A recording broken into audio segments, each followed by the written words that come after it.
several national and international committees for gynecological cancers, including FDA, and plays a major role in the development of guidelines for cervical cancer screening. He has published over 600 papers and books, which he's going to go over one by one in his talk. So we're looking forward. Thank you very much.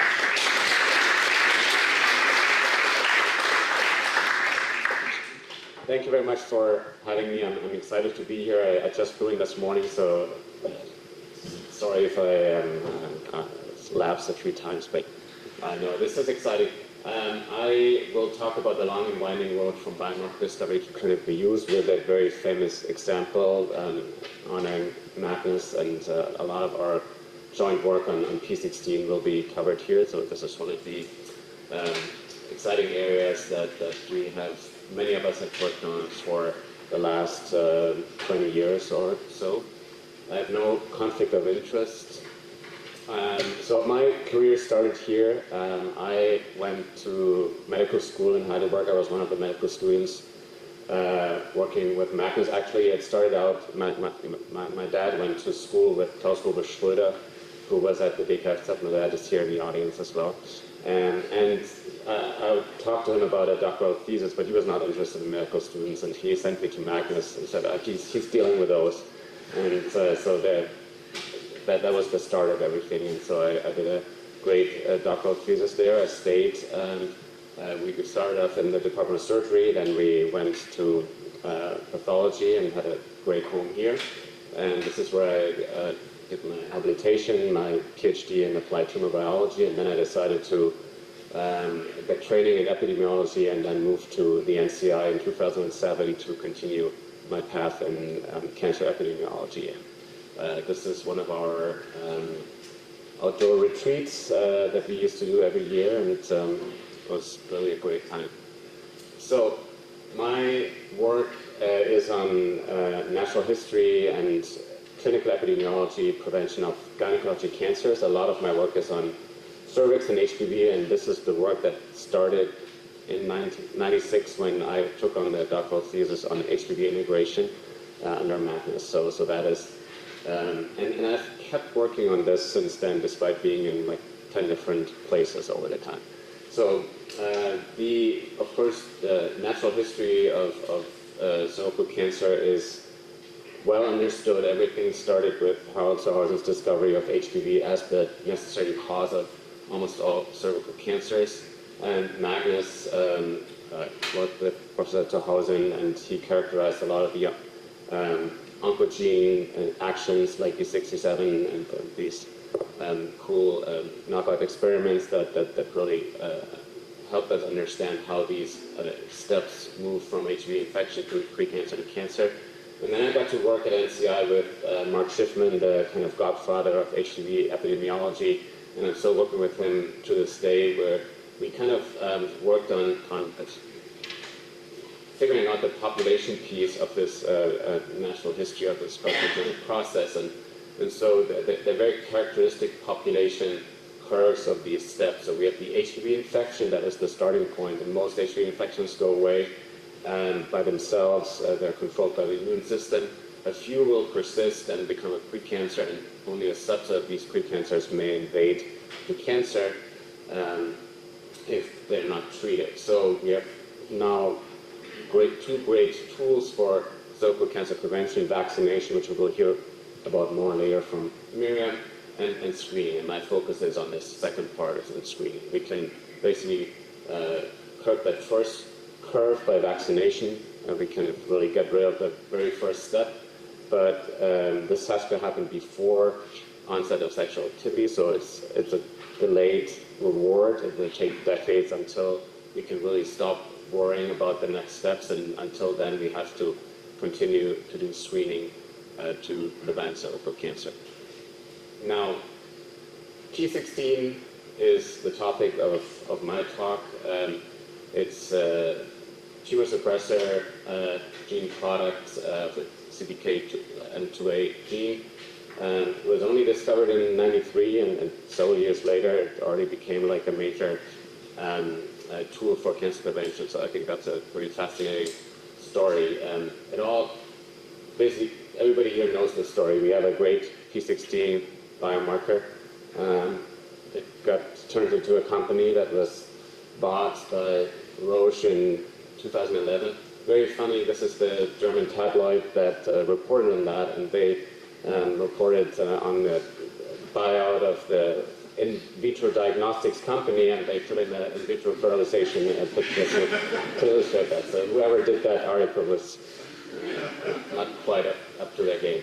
And of course that was one of the outcomes that could have happened. So Magnus sitting on a private island in the Caribbean because, yeah, you're done. But of course that's not what happened. Magnus kept going and then did one hit after the other, but this was a great story. And of course it also didn't happen as quickly with getting this test into the field, because this is actually a long path. And from the first discovery to clinical use is a complicated and winding road with many steps in there. So it starts with the discovery, and you get very excited, and you have this great marker, but then there are all these additional steps that you need to go through. The value of the translational potential, think about regulatory aspects, guidelines, etc. And this really is the story that I want to tell. I'm going to focus on the first four here, but the other two are important as well. So it's really, I'm going to go through these step by step in the next couple of slides. The critical piece is really that you can think about your application at the discovery stage, and I think that's one of the critical things that I have learned working with Magnus and working in Heidelberg, and that is really one thing that I've really have ever since practiced and also propagated, that really thinking about the application early on, because that we see many discoveries where people then write a paper and say, this will revolutionize clinical practice, but they, most of the time that's not true. That's not happening. I think we need to think early on where this could lead, and this is a great example where this was very successful. I was not involved in the discovery process. I was actually working on HPV integration at the same time, and also did some work on colorectal cancer at the time, but I saw what was going on like in the group, and it was interesting. We were all working on different things, and some of them popped up and then disappeared, and others like became more interesting, and this one kept being there and kept becoming more and more interesting. And so it's all tied to the biology of HPV and how HPV can transform cells and finally lead to carcinogenesis. HPV can be a very powerful carcinogen. It's a class 1 carcinogen according to IARC, but it's limited to a small set of the over 200 HPV types that are out there. It's about 12, 13 types that are in this group that can cause cancer. And the most important two are HPV16 and 18 that cause over 80% of all cervical cancers. HPV has a very small genome, double-stranded DNA virus, very, very efficient, has 8 to 9 different genes that encode proteins involved in different processes.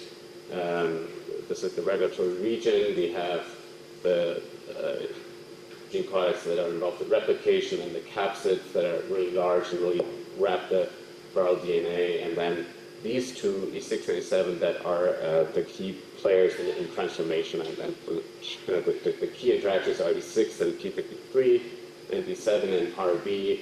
But there are many, many other roles, and this was a lot of the work that happened at the data site at the time, like characterizing these molecular processes. And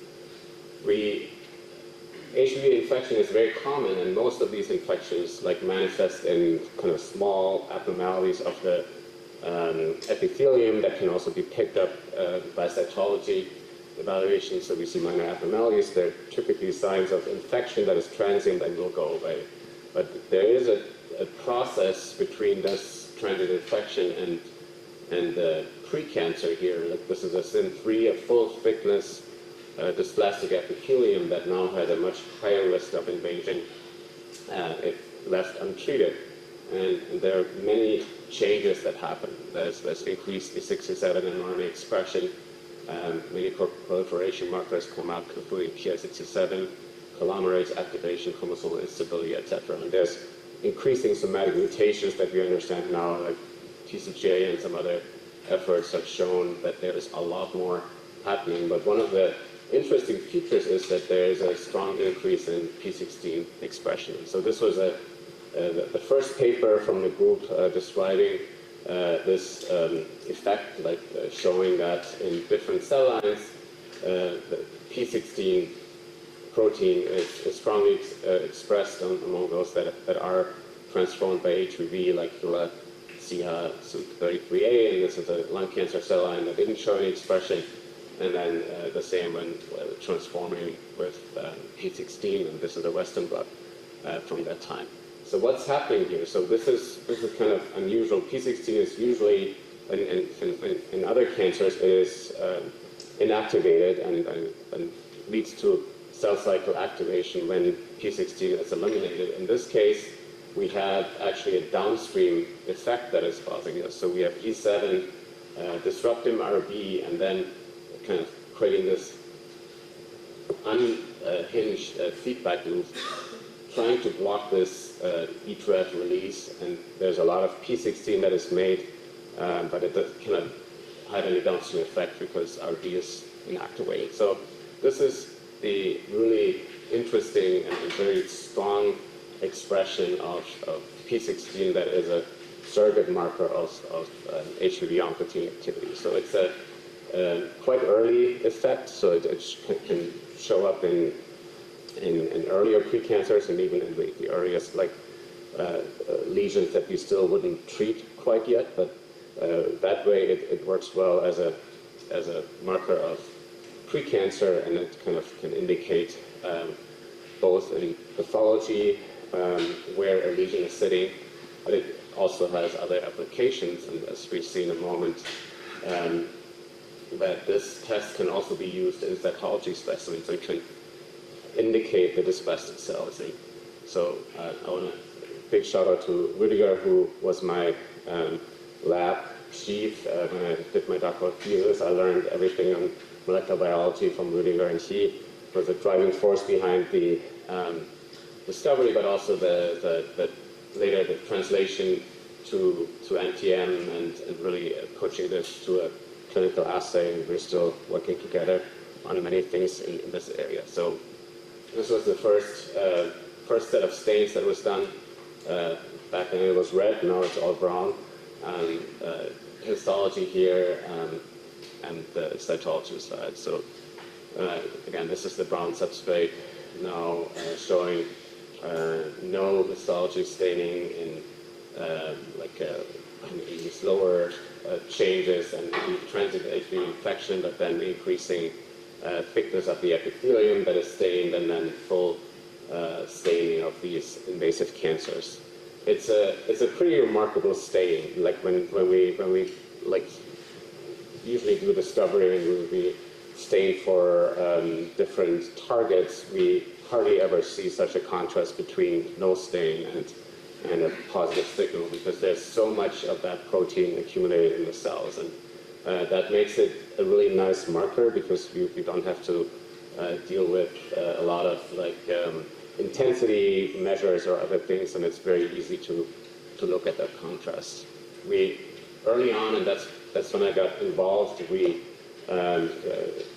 evaluated the use in cytology, and initially this was a single stain just for P16, and one of the problems, or one of the challenges, was that it was not only the precancerous cells that stained, but there were a few metaplastic cells or earlier cells that we didn't necessarily want to find that also were P16 positive. So what we did at the time, we used P16 as a locator, and that's actually a really nice feature, because the challenge of cytology is that there are 50,000 cells on the slide, and you have to find the one cell or the handful of cells that are indicators of a precancer, and that can be very hard, and that's why cytology doesn't have good sensitivity because it's very easy to miss these cells. It's much easier to find these cells when there's a brown stain or a red stain, and it really draws you to this. And then the next step that we did at the time was to do a simplistic morphologic evaluation, basically not trying to ignore these cells and then really focusing on these dysplastic precancerous cells. So this was the first approach, but it wasn't. It was kind of a hybrid between like a pure biomarker evaluation and a morphologic approach. And then somebody had a really good idea to combine two markers, and that was the birth of the dual stain. And so this is including the P16 stain in brown that stains the cytoplasm, but also the nuclei, and then adding a Ki67 nuclear stain in red. So this is basically what we see here. We see the expression of these two markers in the same cells, and usually you would never see that because in a normal cell, P16 is expressed. It's more like a senescence marker, or it's a cell that definitely doesn't proliferate. And Ki67 can be expressed in normal proliferating cells, but they wouldn't have any markers of HEV transformation. So in combination, this is a very specific signal for a cervical precancer or for early precancers. Now, with that in hand, there was a large series of translational efforts to evaluate how this biomarker would work in a clinical setting. And this is a lot of work that we have been doing at NCI since since dual stain became available more widely, and in large collaborations, particularly with our partners at Kaiser Permanente in Northern California, who were pioneers in getting this technology in a clinical setting and now have introduced it in their screening program. So what is the place of this biomarker in the cervical screening program, which is a lot more than just the screening part. So the screening is the first step. The screening is the population-based test that is really used to identify the risk of having a precancer and identifying the need for treatment. The current standard for this is HPV testing because it has the highest sensitivity and it has the greatest reassurance when the test is negative that there is no risk of cancer or precancer. So the vast majority of the population tests HPV negative and can be released for a 5-year screening interval. The 10% who are positive require additional evaluation whether there is a precancer and whether treatment is required. And this is where dual stain comes in. It's a molecular cytology triage marker that really is used to decide who should go to colposcopy, who needs treatment among the HPV positives. And this is how we have used the test in these large studies.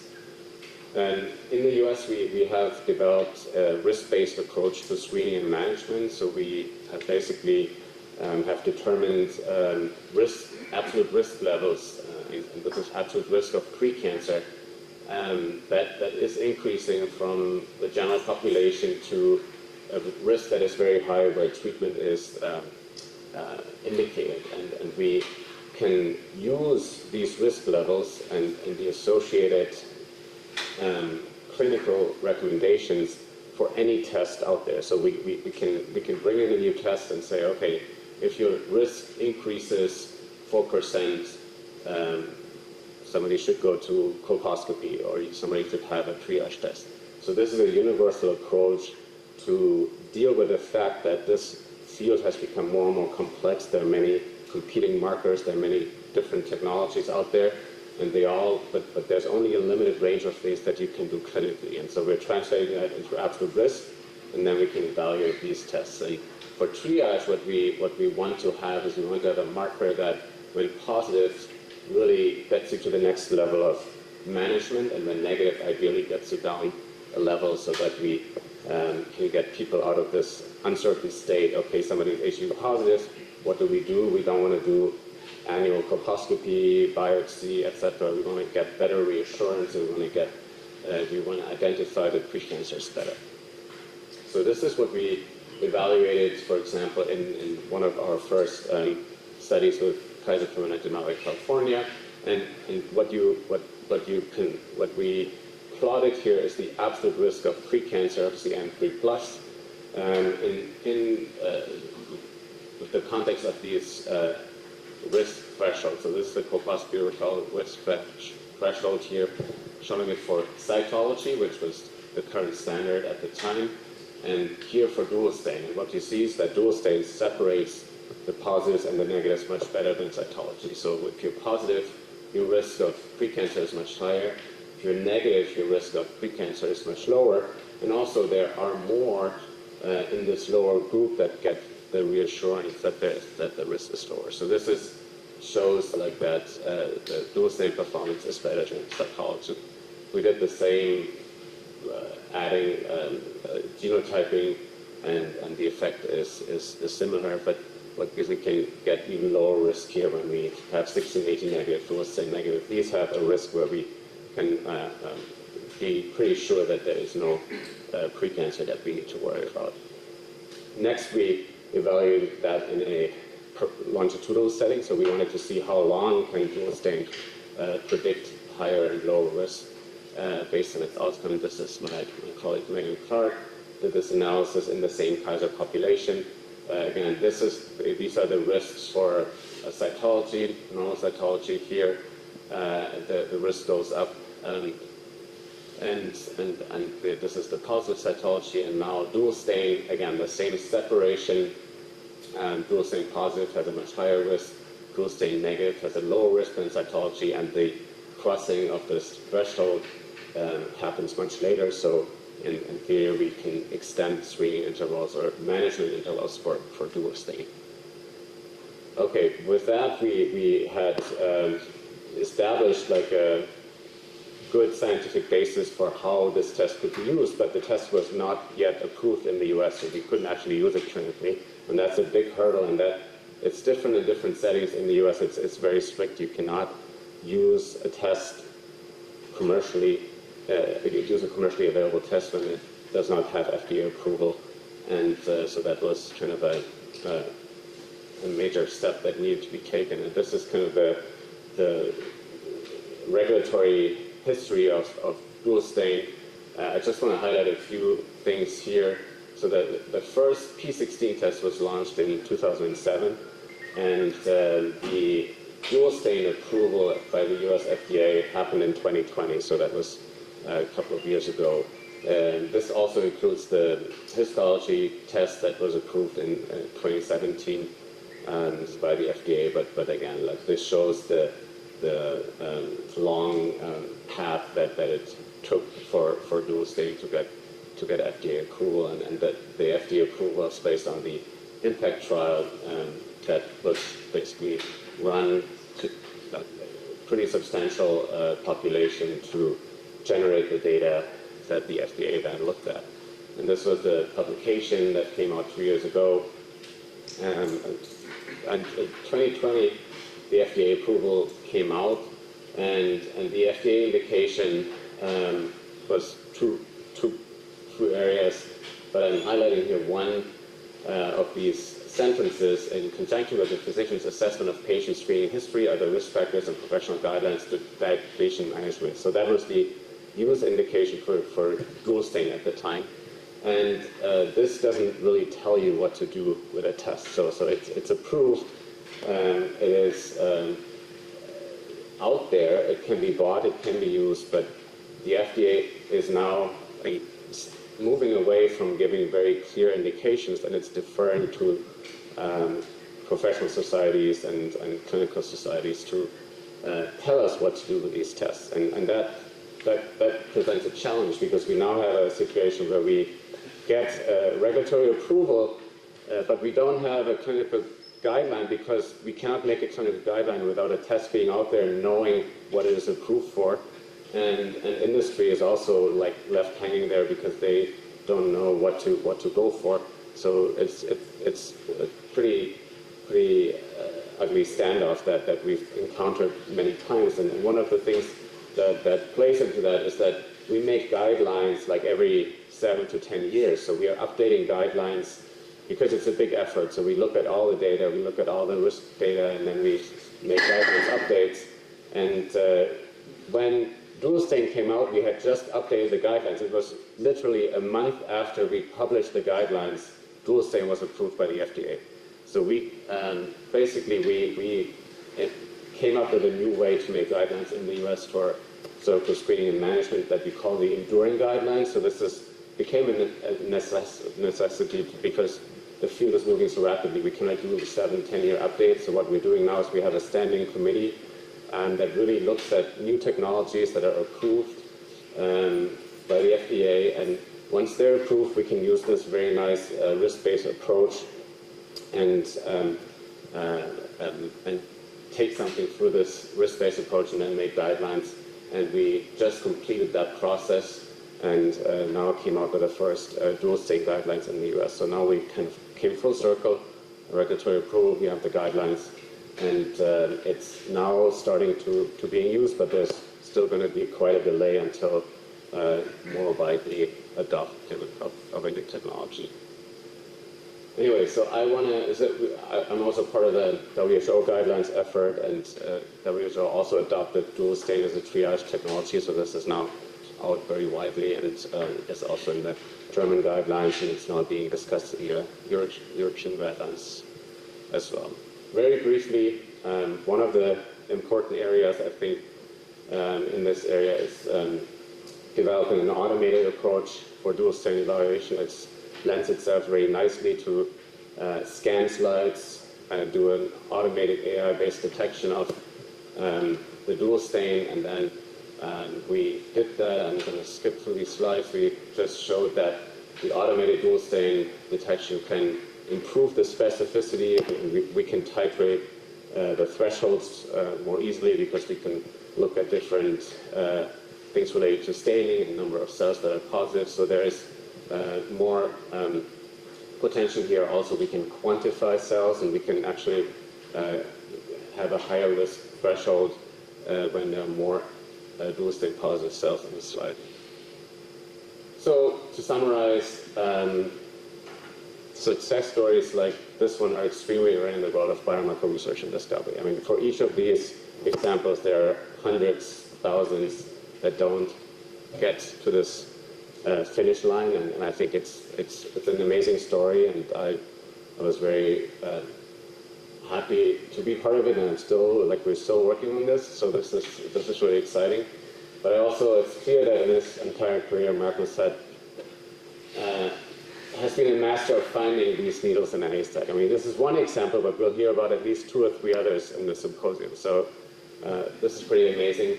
And what's next? I mean, is it this?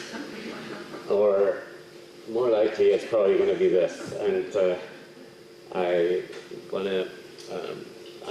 cannot imagine that you will be on this island, and I'm sure you will continue. I want to congratulate you on an amazing career and thank you for everything, and particularly for teaching me to think about translation early on, to think outside the box, and to not be hindered by bureaucracy and political adversity. So thank you very much.